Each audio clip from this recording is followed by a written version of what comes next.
ओम शांति। आज 19 अप्रैल की मुरली है। बाबा ने कहा जो धारणा के लिए मुख्य सार है, हर कार्य करते हुए आत्म अभिमानी बनने की प्रैक्टिस करनी है। देह का अहंकार समाप्त हो जाए, इसके लिए मेहनत करनी है। दूसरा जो पॉइंट है, सतयुगी राजाई के लायक बनने के लिए अपने मैनर्स रॉयल बनाने हैं। पवित्रता ही सबसे ऊंची चलन है। पवित्र बनने से ही पवित्र दुनिया के मालिक बनेंगे। बाबा कहते हैं कि हर कार्य को आपको देह अभिमानी बनकर करना है। देह अभिमान को भूल जाना है। इसकी प्रैक्टिस करनी जरूरी होती है, तभी देह का अहंकार हम भूल पाएंगे। खुद को अगर आत्मा समझेंगे तो धीरे धीरे देह का अहंकार समाप्त हो जाएगा। दूसरों को भी आत्मा समझने की प्रैक्टिस करनी है। बाबा कहते हैं कि सतयुग में अगर राजा पद पाना है, वहाँ का राजा बनना है, तो अपने मैनर्स को फॉलो करो, अपने को मैनर्स में रखो। मतलब है कि देह अभिमान को भूल करके रॉयल बनना है। और पवित्रता सबसे ऊंची बात है। अपने मन को पवित्र रखना है। पवित्र बनने से ही हम पवित्र दुनिया, जो सतयुग है वह तो पवित्र दुनिया है ना, तभी तो हम उसके राजा बन पाएंगे, मालिक बनेंगे। आज का जो वरदान है, भोलेपन के साथ ऑल माइटी ऑथोरिटी बन, माया का सामना करने वाले शक्ति स्वरूप भव। मतलब बाबा को भोले बच्चे बहुत पसंद है। उनका भी तो नाम भोलानाथ है ना। बाबा कहते हैं कि एक बच्चे की तरह तुम मेरे साथ व्यवहार करो। जैसे बच्चों में कितना भोलापन होता है, उसी तरह से भोला बनकर हमेशा ऑल माइटी ऑथोरिटी बन, माने हर बाबा के हर खजानों का मालिक बन और माया का सामना करना है, उसका शक्ति स्वरूप बनना है। अगर बाबा से हम शक्ति ले लेंगे तो माया में हमारा कुछ नहीं बिगाड़ सकती। बाबा कहते हैं कभी कभी भोलापन बहुत भारी नुकसान कर देता है। सरलता भोला रूप धारण कर लेती है, लेकिन ऐसा भोला नहीं बनो जो सामना नहीं कर सको। बाबा कहते भोला जरूर बनो, लेकिन ऐसा भोला मत बनो कि लोग नुकसान आपका कर दे। सरल बनो, लेकिन उसके साथ साथ आपके पास शक्ति भी हो। अपने भोलेपन को समाने की शक्ति हो। सरलता के साथ समाने और सहन करने की शक्ति चाहिए। जैसे बाप भोलानाथ के पास ऑल माइटी ऑथोरिटी है, ऐसे आप भी भोलेपन के साथ साथ शक्ति स्वरूप भी बनो, तो माया का गोला नहीं लगेगा। माया सामना करने के बजाय नमस्कार कर लेगी। कितनी सुंदर बात कही है। पॉइंट को नोट करने वाली बात है। इसे ज़रूर अंडरलाइन करें। बाबा कितने अच्छे से बोल रहे हैं कि बाबा को हम भोला कहते हैं, लेकिन वो महाकाल भी है, वो सर्वज्ञानी है, सर्वशक्तिशाली है और भोला रूप भी है। भोलेपन से अपने बच्चों को सर्व खजानों का मालिक दे देते हैं। तो हमें भी भोलापन रखना है, लेकिन साथ में शक्ति भी रखनी है, ताकि हम माया का सामना बहुत अच्छे से कर सके। माया हमें तंग नहीं करे, बल्कि हमें नमस्कार करे। आज का स्लोगन है, अपने दिल में याद का झंडा लहराओ तो प्रत्यक्षता का झंडा लहरा जाएगा। बाबा कहते हैं कि अपने दिल में याद का झंडा लहराओ, माने दिन भर बाबा को याद करो, अपने साथ रखो और ये समझो कि ये अपने हर कर्म में बाबा को साथ रखना है। दिन भर बाबा को कभी दोस्त बनाकर, कभी पिता बनाकर, तो कभी अपना बच्चा बनाकर बाबा को अपने साथ रखोगे तो अपना अस्तित्व का झंडा लहराओगे। मतलब जो है कि तुम्हारा भी कुछ है। अगर बाबा जैसे बन जाओगे तो आसपास के लोग आपसे आकर्षित होंगे, आपके रूप का, आपके स्वभाव का गुणगान करेंगे। क्योंकि बाबा अक्सर कहते हैं कि फरिश्ता बनना है। अगर फरिश्ता स्वरूप में स्थित हो जाएंगे तो फरिश्ते की तरह व्यवहार करेंगे, तो फरिश्ता तो आकर्षित करेगा ना। क्योंकि फरिश्ते का मतलब ही होता है बिल्कुल अलग। ओम शांति। बाबा ने कहा, मीठे बच्चे, जब भी समय मिले तो एकांत में बैठ सच्चे माशूक को याद करो, क्योंकि याद से ही स्वर्ग की बादशाही मिलेगी। आज का जो प्रश्न बाबा ने पूछा, बाप मिला है तो कौन सा अलबेलापन समाप्त हो जाना चाहिए? उत्तर में बाबा ने कहा, कई बच्चे अलबेले हो कहते हैं हम तो बाबा के ही हैं, याद की मेहनत नहीं करते, घड़ी घड़ी भूल जाते हैं, यही है अलबेलापन। बाबा कहते, बच्चे अगर याद में रहो तो अंदर अस्थाई खुशी रहेगी, किसी भी प्रकार का घुटका नहीं आएगा। जैसे बांधेलिया याद में तड़पती है, दिन रात याद करती है, ऐसे तुम्हें भी निरंतर याद करना चाहिए। बाबा ने बड़ी सुंदर बात कही है। हम लोग ऊपर से सिर्फ बाबा को याद करते रहते हैं कि हम तो बाबा की याद में ही हैं, बाबा बाबा बाबा करते रहते हैं, लेकिन अंदर में कुछ और चलता रहता है। इसके कारण हम दुखी होते हैं, हमें माया तंग करती है। और मैंने भी यह अनुभव किया है। सच्ची बोलूँ तो मुझे भी लगा कि जब मैं ऊपर से तो मैं दिन भर बाबा बाबा करती हूँ, लेकिन अंदर से जब तक आपका मन बाबा पे नहीं टिकेगा, बाबा के लिए नहीं तड़पेगा, तब तक है ना, हम कैसे बाबा के तरफ से जो प्राप्त खुशी है वह खुशी हम प्राप्त नहीं कर पाएंगे। हम अस्थायी खुशी में जिएंगे। अस्थायी खुशी के लिए बाबा को दिन रात याद करना है, अलबेलापन नहीं करना है।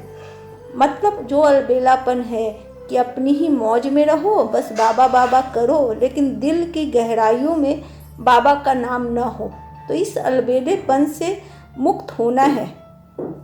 आज का जो गीत है, बाबा ने बताया, तकदीर जगाकर आई हूँ। कितना सुंदर गीत है। अगर बाबा हमें मिल गए तो हमारी तो तकदीर जग ही गई ना। ओम शांति। बाप ने बच्चों को समझाया है, तुम भी कहते हो ओम शांति, बाप भी कहते हैं ओम शांति, अर्थात तुम आत्मा शांत स्वरूप हो। बाप भी शांत स्वरूप है। आत्मा का स्वधर्म शांत है, परमात्मा का भी स्वधर्म शांत है। तुम भी शांति धाम में रहने वाले हो। बाप भी कहते हैं मैं भी वहाँ का रहने वाला हूँ। तुम बच्चे पुनर्जन्म में आते हो, मैं नहीं आता। मैं इस रथ में प्रवेश करता हूँ, यह मेरा रथ है। शंकर से अगर पूछेंगे, पूछ तो नहीं सकते, परंतु समझो सूक्ष्म वतन में जाकर कोई पूछे तो कहेंगे यह सूक्ष्म शरीर हमारा है। शिव बाबा कहते हैं यह हमारा शरीर नहीं है, यह हमने उधार लिया है, क्योंकि मुझे भी कर्म इंद्रियों का आधार चाहिए। पहल मुख्य बात समझानी है कि पतित पावन ज्ञान का सागर श्री कृष्ण नहीं है। बाबा कहते हैं कि तुम भी ओम शांति कहते हो, मैं भी ओम शांति कहता हूँ, और मैं जिस तरह से परम धाम में रहता हूँ, तुम भी वहीं के निवासी हो, क्योंकि तुम शांति धाम में रहने वाले हो और अपना पाठ बजाने के लिए धरती पर गए हो। और मुझे चूँकि धरती पर बताना है, एक कल्प के बाद जब संगम युग आया है, तो मुझे पतित को पावन बनाना है, तो मैं किसी रथ में प्रवेश करता हूँ। तो ब्रह्मा बाबा के रथ में बाबा ने प्रवेश करके बताया कि इस पतित दुनिया को पावन बनाने के लिए मैं आया हूँ, और मैं रोज अपने बच्चों को पढ़ाता हूँ।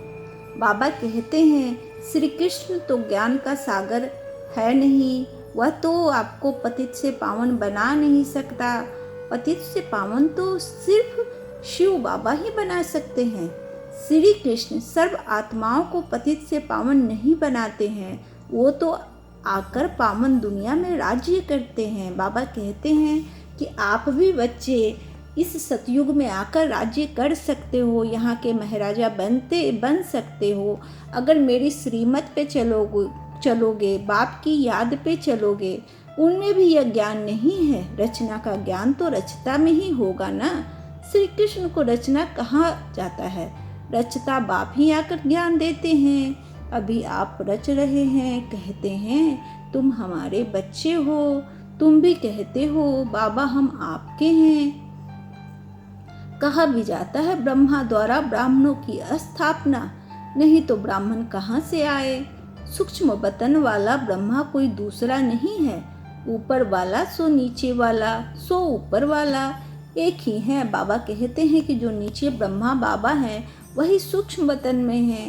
कृष्ण कभी भी रचता नहीं है, रचता तो मैं हूँ और रचना आप हो। मैं आपको ज्ञान बताता हूँ और आप उस ज्ञान के माध्यम से स्वर्ग की राजाई पाते हो। सतयुग में आप राज्य करते हो।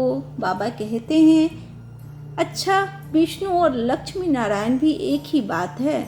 वह कहाँ के हैं? ब्रह्मा सो विष्णु बनते हैं, ब्रह्मा सरस्वती ही सो लक्ष्मी नारायण, फिर वही सारा कल्प 84 जन्मों के बाद आकर संगम पर ब्रह्मा सरस्वती बनते हैं। बाबा कहते हैं कि आप ही ब्रह्मा हो, आप ही लक्ष्मी हो, आप ही नारायण हो, सब कुछ आप ही हो। संगम युग पर 84 जन्मों के बाद अपने कर्मों के हिसाब से आप लक्ष्मी नारायण जैसे बनते हो। कहा जाता है कि ब्रह्मा बाबा अक्सर विष्णु की तस्वीर को देखा करते थे, श्री कृष्ण की तस्वीर को देखा करते थे और कहते थे कि मैं इनके जैसा बना हूँ कि नहीं। और अक्सर वो कहते थे मेरी ड्रेस तो खूटी पेटंगी है, जब जैसे ही मैं बनूंगा कृष्ण जैसा इसे मैं पहन लूँगा। और सच्ची में ब्रह्मा बाबा कृष्ण जैसे बन गए और हमें भी बनाने वाले हैं शिव बाबा के माध्यम से। बाबा कहते हैं विष्णु को भी 4 भुजाएं दी है, यह प्रवृत्ति मार्ग दिखाया है। भारत में शुरू से ही प्रवृत्ति मार्ग चला आता है, इसलिए विष्णु को 4 भुजाएं दी है। यहाँ है ब्रह्मा सरस्वती, वह सरस्वती एडॉप्टेड बच्ची है। इनका असुल नाम लक्खी राज था, फिर इनका नाम रखा ब्रह्मा। शिव बाबा ने इसमें प्रवेश किया और आधे को अपना बनाया, नाम रखा सरस्वती। सरस्वती का ब्रह्मा कोई लौकिक बाप नहीं ठहरा, इन दोनों के लौकिक बाप अपने अपने थे। अभी वह नहीं है, यह शिव बाबा ने ब्रह्मा द्वारा अडॉप्ट किया है। तुम हो एडॉप्टेड चिल्ड्रेन। ब्रह्मा भी शिव बाबा का बच्चा है। ब्रह्मा के मुख कमल से रचते हैं, इसलिए ब्रह्मा को भी माता कहा जाता है। तुम मातु पिता हम बालक तेरे, तुम्हारी कृपा से सुख घनेरे, गाते हैं ना। तुम ब्राह्मण आकर बालक बने हो, इसमें समझने की बुद्धि बड़ी अच्छी चाहिए। तुम बच्चे शिव बाबा से बरसा लेते हो। ब्रह्मा कोई स्वर्ग का रचयिता और ज्ञान सागर नहीं है। ज्ञान सागर एक ही बाप है, आत्मा का बाप ही ज्ञान का सागर है। आत्मा भी ज्ञान सागर बनती है, परंतु इनको ज्ञान सागर नहीं कहेंगे क्योंकि सागर एक ही है। तुम सब नदियाँ हो। बाबा माने बहुत ही सुंदर बात कहते हैं, आपको अंडरलाइन करना चाहिए। बाबा कहते हैं कि ब्रह्मा के द्वारा मैं स्वर्ग का रचयिता हूँ। ब्रह्मा ज्ञान सागर नहीं है, ज्ञान सागर सिर्फ एक बाप है और आप सब नदियाँ हो, क्योंकि सागर एक ही हो सकता है, वह है शिव बाबा। और आप सब उस नदियाँ हो क्योंकि आपने उस सागर से ज्ञान का गागर भरा है, तो आप तो नदियाँ हुए ना। सागर को अपना शरीर नहीं है, नदियों को है। तुम हो ज्ञान नदियाँ, हम लोगों को अपना शरीर है, लेकिन सही मायने में हम आत्माएं हैं, शरीर रूपी कर्म कर रहे हैं, इस पृथ्वी पर अपना पार्ट बजा रहे हैं। बाबा हमारी देह का आधार लेकर चाहते हैं विश्व को परिवर्तन देना, और ब्रह्मा बाबा ने अपना विश्व को परिवर्तित किया। गुलजार दादी है और आपकी जानकी दादी है, उन लोगों ने अपने को स्वाहा किया। अभी भी बहुत सारे भाई बहन हैं जो बाबा की सहायता कर रहे हैं विश्व को परिवर्तित करने के लिए। हमें भी सहायता करनी है, हमें भी बाबा का बन करके विश्व को परिवर्तन करना है। बाबा कहते हैं कलकत्ता में ब्रह्मपुत्र नदी बहुत बड़ी है क्योंकि उनका सागर से कनेक्शन है। उनका मेला बहुत बड़ा लगता है, यहाँ भी मेला लगता है। सागर और ब्रह्मपुत्र दोनों कंबाइंड है। यह है चैतन्य, वह है जड़। यह बातें बाप समझाते हैं, शास्त्रों में नहीं है। बहुत सारी बातें शास्त्रों में नहीं है। आप जब मुरली सुनते हैं तो मुरली के माध्यम से आपको बहुत सारे राज पता चलते हैं, क्योंकि मुरली में जितनी गहन बातें हैं, ज्ञान भरी बातें हैं, वो किसी भी शास्त्र में नहीं है। मुरली को गीता कहा जाता है, गीता से भी बढ़कर है मुरली, क्योंकि जो बाबा आदि अंत और मध्य की जो बातें समझाते हैं, कैसे सृष्टि की उत्पत्ति हुई, हम कौन हैं, कहाँ से आए हैं, हमारे पिता कौन हैं, ये सब सारी बातें बाबा हमें समझाते हैं। और बाबा हमें बताते हैं कि जैसे आपको कैसे चलना है, कैसे जीना है। बाबा हमें जीवन जीने की कला सिखाते हैं, और साथ में ये भी बताते हैं कि तुम बेहद के बच्चे हो। जो है हम लोग हद में हैं, क्योंकि हम शरीर में हैं, लेकिन जैसे ही हम आत्माएं बनते हैं, हम बाबा के बेहद की दुनिया में चले जाते हैं। शास्त्र है भक्ति मार्ग की डिपार्टमेंट, यह है ज्ञान मार्ग, वह है भक्ति मार्ग। आधा कल्प भक्ति मार्ग की डिपार्टमेंट चली है, उसमें ज्ञान सागर है नहीं। परम पिता परमात्मा ज्ञान का सागर, बाप संगम पर आकर ज्ञान स्नान से सबकी सदगति करते हैं। हम लोग अभी तक भक्ति मार्ग में चल रहे थे, कितना भक्ति किया, लेकिन कहाँ हमारी सदगति हुई। अभी भी उतना ही दुख, उतना ही कष्ट, उतना ही त्राहीमाम है। लेकिन जैसे ही बाप के ज्ञान में आते हैं, हमारे जीवन में कितना परिवर्तन होता है। आप खुद महसूस कर सकते हैं इस बात को कि रोज़ बाबा की मुरली सुनते हैं और जब अमृत वेला योग करते हैं तो कितना सुख मिलता है। बाप हमें मिला है तो कौन जानेगा कि बाप का प्यार क्या होता है। तो हम आत्माओं को, बाकी आत्माओं को भी सुख पहुंचाना है और उन्हें भी बाप से जोड़ना है। तुम जानते हो कि हम बेहद के बाप से स्वर्ग के सुखों की तकदीर बना रहे हैं। बरोबर हम सतयुग त्रेता में पूज्य देवी देवता थे, अभी हम पुजारी मनुष्य हैं। फिर मनुष्य से तुम देवता बनते हो, ब्राह्मण सो देवता धर्म में आए, फिर क्षत्रिय वैश्य शूद्र बने। 84 जन्म लेते लेते नीचे उतरना पड़ा है, यह भी तुमको बाप ने बताया है। तुम अपने जन्मों को नहीं जानते थे। 84 जन्म भी तुम ही लेते हो। जो पहले पहले आते हैं वही पूरे 84 जन्म लेते हैं। योग से ही खाद निकलती है, योग में ही मेहनत है। भल कई बच्चे ज्ञान में तीखे हैं, परंतु योग में कच्चे हैं। बांधेलिया योग में छुटेलियों से भी अच्छी है। बाबा कहते हैं कि कितने बच्चे हैं जो है ना योग में तो बहुत कच्चे हैं, भले ही ज्ञान उनको बहुत है। बाबा ये भी कहते हैं कि तुम सबको नहीं पता था कि हमारे 84 जन्म हुए हैं और किस तरह से हम देवता से शूद्र तक बने हैं। अब वापस शूद्र से हमें देवता बनना है।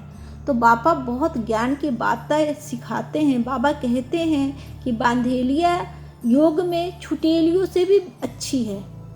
वह तो शिव बाबा से मिलने के लिए रात दिन तड़पती है। तुम मिले हो, तुमको कहा जाता है याद करो, तो तुम घड़ी घड़ी भूल जाते हो। तुमको तूफान बहुत आते हैं, वह याद में तड़पती है, तुम तड़पते नहीं हो। उन्हों को घर बैठे भी ऊंच पद हो जाता है। तुम बच्चे जानते हो, बाबा की याद में रहने से हमको स्वर्ग की बादशाही मिलेगी। जैसे बच्चा गर्भ से निकलने के लिए तड़पता है, वैसे बांधेलिया तड़पते तड़पते पुकारती है, शिव बाबा इस बंधन से निकालो। दिन रात याद करती है। तुमको बाप मिला है तो तुम अलबेले बन पड़े हो। हम बाबा के बच्चे हैं, हम यह शरीर छोड़ जाए प्रिंस बनेंगे। यह अंदर अस्थायी खुशी रहनी चाहिए, परंतु माया याद रहने नहीं देती। याद से खुशी में बहुत रहेंगे, याद नहीं करेंगे तो घुटका खाते रहेंगे। आधा कल्प तुमने रावण राज्य में दुख देखा है, अकाले मृत्यु होता आया है। दुख तो है ही ना, भल कितना भी साहूकार हो, दुख तो होता ही है। अकाले मृत्यु हो जाती है। सतयुग में ऐसे अकाले नहीं मरते, कभी बीमार नहीं होंगे। समय पर बैठे बैठे आप ही एक शरीर छोड़ दूसरा ले लेते हैं, उसका नाम ही है सुखधाम। बाबा बहुत ही सुंदर बातें कहते हैं जीवन में उतारने वाली बातें हैं। बाबा कहते हैं कि तुमको सब पता है, मैंने सारा ज्ञान दिया है कि अगर तुम बाप की याद में रहोगे तो तुमको स्वर्ग मिलेगा, माया तुमको तंग नहीं करेगी, सतयुग की बादशाही मिलेगी, तुम्हारी अकाल मृत्यु नहीं होगी। लेकिन तुम तो भूल जाते हो, अलबेलेपन का शिकार हो जाते हो। इसी के कारण तुम घुट के खाते हो, माया तुम्हें तंग करती है। बाबा कहते सतयुग में ये सब नहीं होगा। सतयुग बहुत ही अलग तरीके का होगा। वहाँ कोई बीमार नहीं पड़ेगा। आप एक शरीर छोड़ के दूसरा ले लोगे। वह तो सुख का धाम है। मनुष्य को तो स्वर्ग की बातों को कल्पना समझते हैं। कहेंगे स्वर्ग कहाँ से आया? तुम जानते हो हम भी स्वर्ग में रहने वाले हैं, फिर 84 जन्म लेते हैं। यह सारा अखिल भारत में ही बना हुआ है। तुम जानते हो हम 21 जन्म पावन देवता थे, फिर हम क्षत्रिय बने, फिर वैश्य और शूद्र बने, अब फिर ब्राह्मण बने हैं। यह स्वदर्शन चक्र बहुत सहज है। यह शिव बाबा बैठ समझाते हैं। माने बाबा कहते हैं कि सब कुछ मैंने तुमको बता दिया कि कैसे कैसे 84 जन्म लेते हो, कैसे पावन देवता से शूद्र बने हो, और कैसे तुम्हें स्वदर्शन चक्र घुमाते हुए अपने आप को वापस ब्राह्मण बनाना है, वापस स्वर्ग की वर्षा पानी है। शिव बाबा इतना सहज समझाते हैं, फिर भी तुम अलबेलेपन का शिकार होकर समझते नहीं हो। तुम जानते हो शिव बाबा ब्रह्मा के रथ में आया है। जो ब्रह्मा है वही सतयुग आदि में श्री कृष्ण था। 84 जन्म ले पतित बने हैं, फिर इनमें बाप ने प्रवेश कर एडॉप्ट किया है। खुद कहते हैं मैंने इस तन का आधार ले तुमको अपना बनाया है, फिर तुमको स्वर्ग की राजधानी का लायक बनाता हूँ। जो लायक बनेंगे वही राजाई में आएंगे। इसमें मैनर्स अच्छे चाहिए, मुख्य है ही पवित्रता। इस पर अबलाओं पर अत्याचार होते हैं, कहाँ पुरुषों पर भी अत्याचार होते हैं। बेकार के लिए एक दो को तंग करते हैं। यहाँ माताएं बहुत होने के कारण शक्ति सेना नाम गाया हुआ है। वंदे मातरम। अब तुम ज्ञान चिता पर बैठे हो, काम चिता से उतर गोरे बनने के लिए। बाबा की बातें बहुत अलबेली है और बहुत ध्यान से सुनने की बातें हैं, क्योंकि ध्यान से नहीं सुनेंगे तो मुरली समझ में नहीं आएगी। आप बड़े ध्यान से एक एक शब्दों को गौर करेंगे तो मुरली आपको बहुत अच्छे से समझ में आएगी। बाबा कहते कि मैंने ब्रह्मा बाबा को चुना है, माने इस पृथ्वी पर उनके तन का सहारा लिया है वापस इस पृथ्वी को स्वर्ग बनाने के लिए। तुम लोगों को ये सब कल्पना लगती है, लेकिन बिल्कुल सच है ये, क्योंकि स्वर्ग के बाद ही सतयुग आता है। अगर आपको सतयुग में जाना है तो अपने आप को बाबा की याद की यात्रा में रखनी होगी। बाबा कहते हैं ज्ञान चिता पर बैठना होगा और जितनी भी काम चिता है उसको जलाकर खाक कर देना है। काम चिता का जो कालापन है हमारे अंदर, वो ज्ञान चिता पर बैठ करके गोरा बनना है हमें। द्वापर से लेकर काम चिता पर बैठे हो, एक दो को विकार देने का हथियाला विकारी ब्राह्मण बांधते हैं। तुम हो निर्विकारी ब्राह्मण। तुम वहाँ कैंसिल कराए ज्ञान चिता पर बिठाते हो। ज्ञान चिता से काले बने हैं, काम चिता से काले बने हैं, ज्ञान चिता से गोरे बन जाएंगे। बाप कहते हैं भल इकट्ठे रहो, परंतु प्रतिज्ञा करनी है हम विकार में नहीं जाएंगे। इसलिए बाबा अंगूठी भी पहनाते हैं। शिव बाबा भी हैं, साजन भी है, सभी सीताओं का राम है, वही पतित पावन है। बाकी रघुपति राघव राजा राम की बात नहीं है। उसने संगम पर यही प्रारब्ध पाई थी। उनको हिंसक बाण दिखाना रॉन्ग है, चित्र में भी नहीं देना चाहिए, सिर्फ लिखना है चंद्रवंशी। बच्चों को समझना चाहिए शिव बाबा इस द्वारा हमको यह चक्र का राज समझा रहे हैं। सत्यनारायण की कथा होती है ना, वह है मनुष्यों की बनाई हुई कथा। नर से नारायण तो कोई बनते नहीं। सत्यनारायण की कथा का अर्थ ही है नर से नारायण बनना। अमर कथा भी सुनाते हैं, परंतु अमरपुरी को कोई जाते नहीं। मृत्यु लोक 2500 वर्ष चलता है, तीजरी की कथा माताएं सुनती है। वास्तव में यह है तीसरा ज्ञान का नेत्र देने की कथा। अभी ज्ञान का तीसरा नेत्र आत्मा को मिला है तो आत्म अभिमानी बनना है। मैं इस शरीर द्वारा अब देवता बनती हूँ, मेरे ही संस्कार है। मनुष्य सब देह अभिमानी हैं, बाप आकर देही अभिमानी बनाते हैं। लोग फिर कह देते हैं आत्मा परमात्मा एक है, परमात्मा में यह सब रूप धारण किए हैं। बाप कहते हैं यह सब रॉन्ग है, इसको मिथ्या अभिमान मिथ्या ज्ञान कहा जाता है।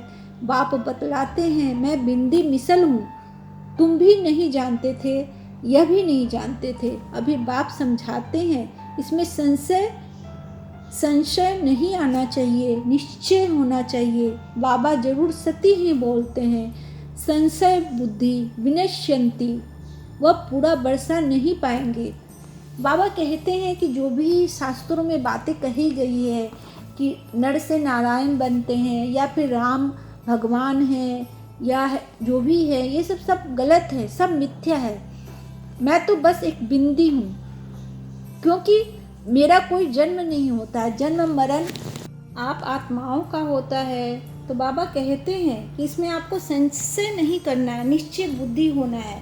अगर निश्चय बुद्धि नहीं होगी तो आप विनाश को प्राप्त करेंगे, वह पूरा बरसा नहीं पाएंगे। आत्म अभिमानी बनने में ही मेहनत है।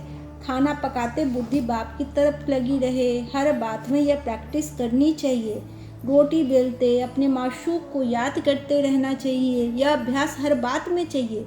जितना समय फुर्सत मिले याद करना है, याद से ही तुम सतो प्रधान बनेंगे।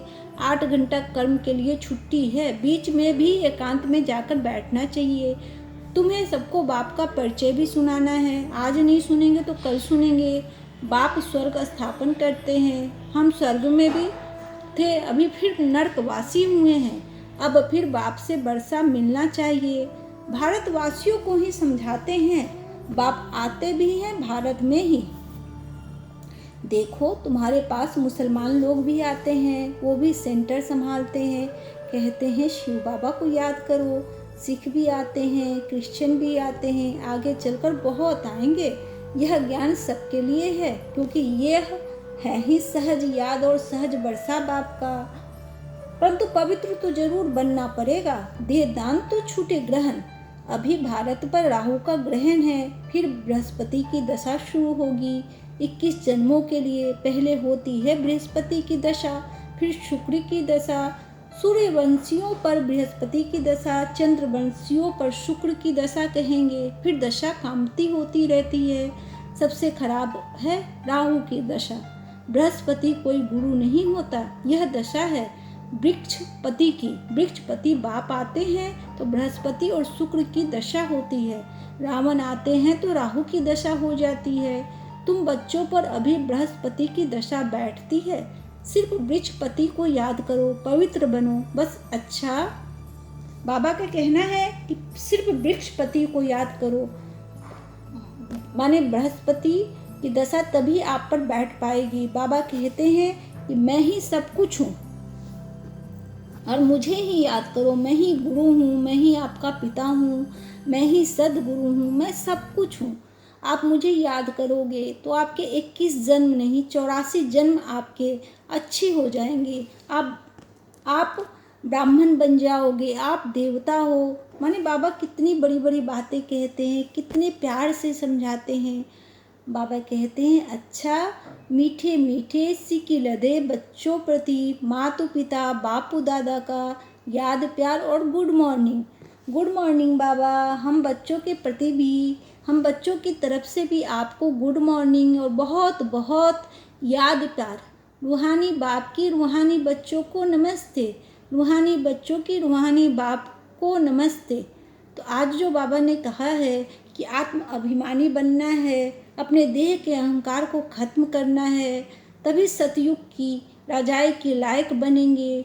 मैनर्स में रहना है, पवित्र बनना है और साथ में भोलेपन के साथ साथ ऑल माइटी अथॉरिटी बन माया का सामना करना है।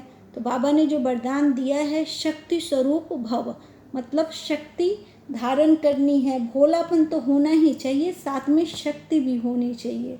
ओम शांति।